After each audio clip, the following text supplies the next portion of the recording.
Well, welcome back to part two of the David Pfieffer Racing Virtual Open Day. Beautiful day for part two, no doubt. And thanks to everyone who has either liked or shared part one. And through sharing part one and liking part one, of course, you've gone in the draw to win the main prize, which is 2.5% of a horse, with all training fees paid for the years. And there'll be a hat given out as well, or various hats for those who have liked what they've seen. So many thanks for getting involved there. In this episode, we'll touch on some of the fillies that David has trained over the time. He certainly has a knack with the fairer sex and getting into the races and winning good races. So we'll talk about some of the really good fillies and mares, and David, some upcoming runners around the place. Yeah, so first of all, I'd like to thank everyone who did get involved, like, share, or retweet in all those social media platforms. The support's been great, and I'd like to thank everyone for being involved. It's been quite overwhelming. Let's talk about the process when a horse comes into your stables. Firstly, how many horses do you have in work here at Warwick Farm? And what's the process that happens when a horse arrives here at your stables? So we got 40 boxes. They're generally always full, which is it's sort of good because it sort of helps you maintain a good sized solid stable. You know, if the horses aren't going to make the grade, it forces you to move them on quickly if you are limited in box numbers. But in the process of the horse, where they come in and out of the stables, it obviously all starts at that young age, at the yearling sales. You get at the sales, you buy a horse, heads off to the breakers. We use a couple of good farms where Bimberdine Park, Whispering Pines and Reval Farm do our break in for us, and then adjustment, we use those farms as well.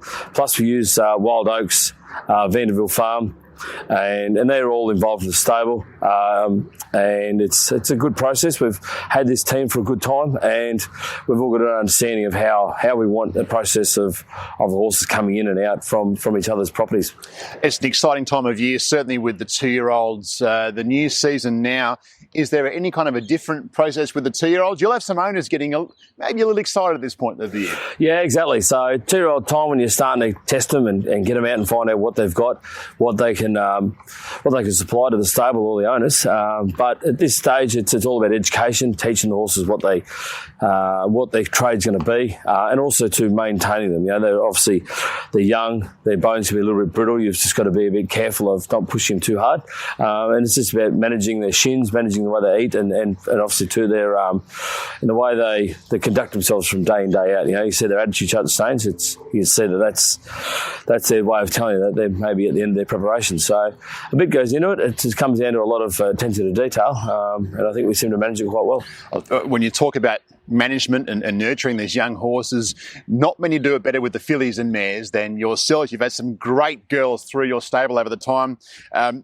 Graceful Anna, a terrific race mare, and she really helped establish you as one of those, a top echelon trainer. Yeah, so she was one of the first premium horses that come through my barn. She helped me get my business underway and get me started. She taught me a lot too about training at that early stage, and to do what she'd done at early stage of her career, I look back at it now and reflect and go, right, well, she was a lot probably better than what she's probably recognised for. She won her first 5 of her 6 starts, won $1 million in 6 starts, and she wasn't a very big mare. She was very courageous. They've probably seen her slow her down as the other mares got older and bigger and stronger. She never really grew to keep up with them, but she was a good mare in that era. Another good filly for you not too long ago was Atmospherical, very classy filly. And I think one of her daughters might have been in your barn as well now, which is nice to keep the family in the same stable. Yeah, exactly. So Atmospherical is a really nice filly. Obviously turned her into a good mare as well. She didn't have the greatest conformation, so it probably makes it more pleasing to get what I got out of that mare.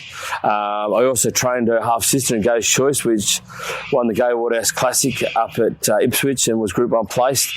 And I've been lucky enough actually to, not just this week, to pick up another one out of the same family. Start with this filly from our good associates up there at Widden Stud. So it's good to get another one in. And saying that, I've also got a first foal out of Atmospherical by Capitalist, which is a really nice racy filly. Does she look like mum, or does she look like Capitalist, this filly? She looks more like Capitalist, actually. Surprisingly, because obviously I've had a few out of this family, and they've all been sort of good-sized fillies. Wanted that bit of time, had to sort of really nurture them along. This filly's sort of a bit small, a bit chunky, but it's got an attitude. It just wants to get out and they want to race, you know? So it's probably got a bit of that Capitalist early action in her. She's going to need that little bit of time, but I no doubt she'll race and win as a two-year-old. We'll talk about the graceful Annas and atmosphericals. Gee whiz, I mean, Cradle Me and Den Magic, a couple of mares that are right with those other two in the conversation. Yeah, so Cradle Me was a really good mare. She was a cheap buy from the Breeze Up Sales, and she raced right up until she was 7 years old, and she just got better and better every year. It's not often you'll get mares that generally race a lot above 5, but she won 3 stakes races as a 7-year-old, which is unbelievable because, you know, as a 5 and 6-year-old, I thought she was just going to be just a genuine Saturday class horse, but she continued to get better and better as her career went on. And Den Magic, well, she was a classy filly or mare from the start as well. She was always a really good mare. She's very honest. She's one that I feel like I underachieved with. She only won 2 races, but she was multiple stakes placed, Group 1 placed, and in some very big races, some good company, and against some very good horses. So where she held her own in those races, I would have loved to have got a few more wins on the board. And a bit like Atmospherical, you've been able to secure a couple of youngsters that are close relations to Den Magic. So is it a case of, you know, the family and stick with what you know a little bit and see if it goes the same way? Yeah, exactly. So you know that the family produces winners.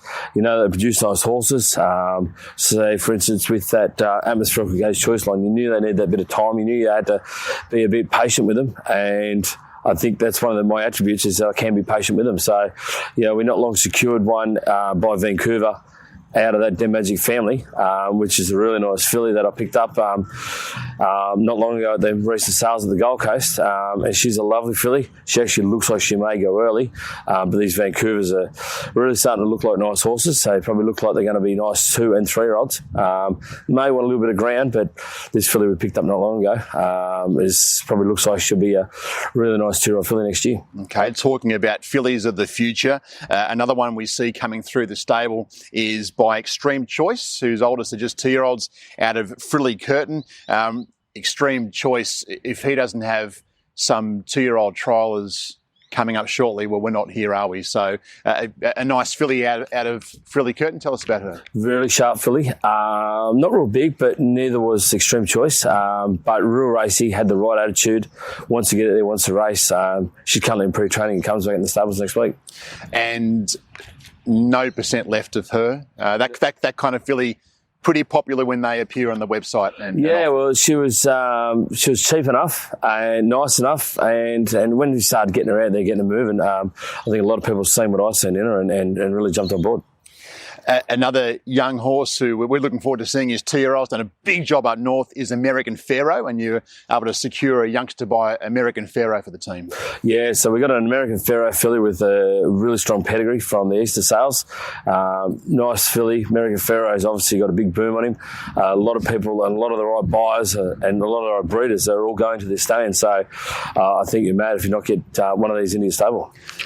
We look at American Pharaoh, we know of his deeds in America, and we see the local horses. Do you prefer to buy what you see running here, or, I mean, American Pharaoh, an outstanding American horse, do you treat them any differently when they come in the yard? Are you mindful of what they're buying and where they originate from? So this filly is a nice big strong filly. It looks like she's going to need a bit of time. Generally I try and stick to stuff that you've seen race locally. I think it gives you more confidence as a buyer, not just for me, but also the client base. But with American Pharaoh, she had a really good pedigree page. A lot of it raced in Australia. Catchy was one of them from memory. That was obviously a good race filly. And as I said, you got all the right breeders and buyers going to American Pharaoh, so I think it's a pretty good sign that there's a lot of confidence for him. Okay, well, great to talk about these talented fillies coming through. We spoke about the colts in the first episode. Let's go to the races. What's coming up for the David Pfieffer stable this week to look forward to? Yamazaki's probably the one this week that's really going to catch everyone's eye.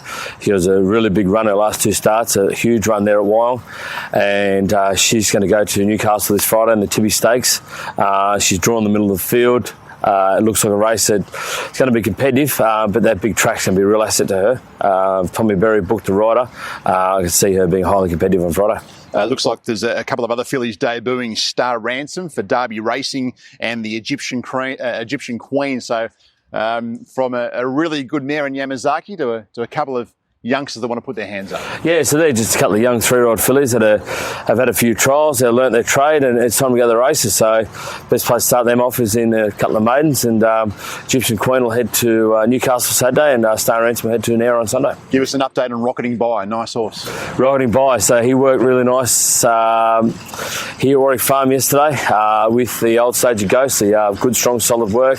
He's booked to go to Wyong next Tuesday, Class 1,000 metre race with Nash Rilla look to get back on board. Okay. Lure Me In. Whenever we talk about Lure Me In, there's a smile comes to your face. Beaten but not disgraced on the weekend. What's next for him? So Rocketing By will head to Wyong next Tuesday. Nash Rilla booked a ride. He galloped here yesterday morning strongly with the old stage of Ghostly. Good, strong, solid work from the pair of them. And I expect to head to Wyong and be highly competitive. And out of the weekend, Lure Me In. Beaten but not disgraced. What's next for him?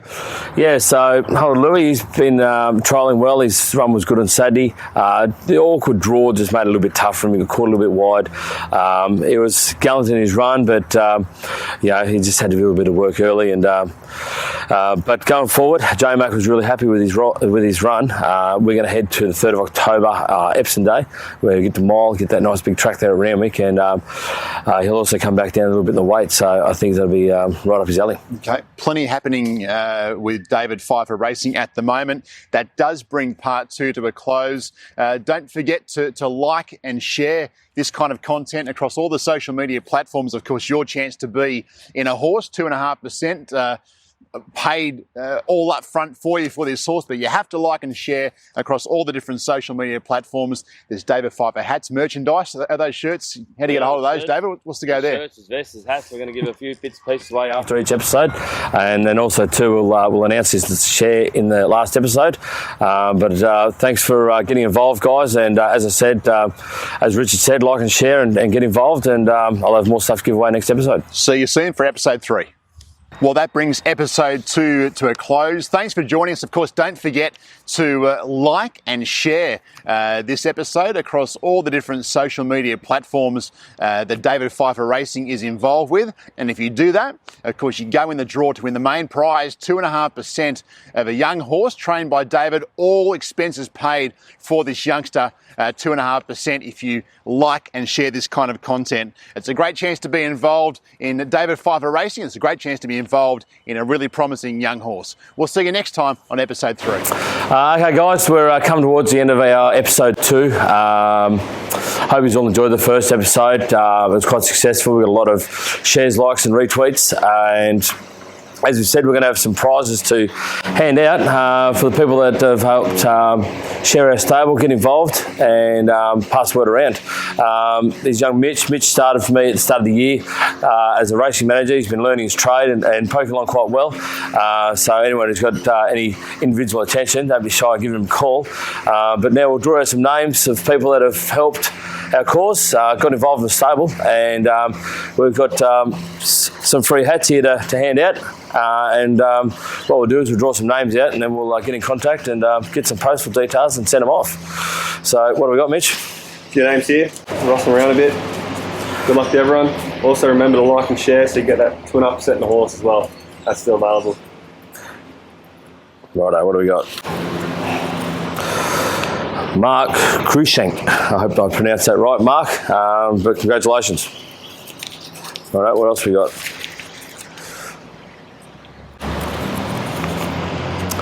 Elizabeth Theobald. Congratulations. Good to see some females get involved in racing. Lucky last. Ryan Golub. Thanks, Ryan. I've seen he's always been very active on our social media, so good to hand something back to the guys who helped support our cause, get involved. Hope you enjoyed episode 2, guys, and we'll be in touch soon with another one.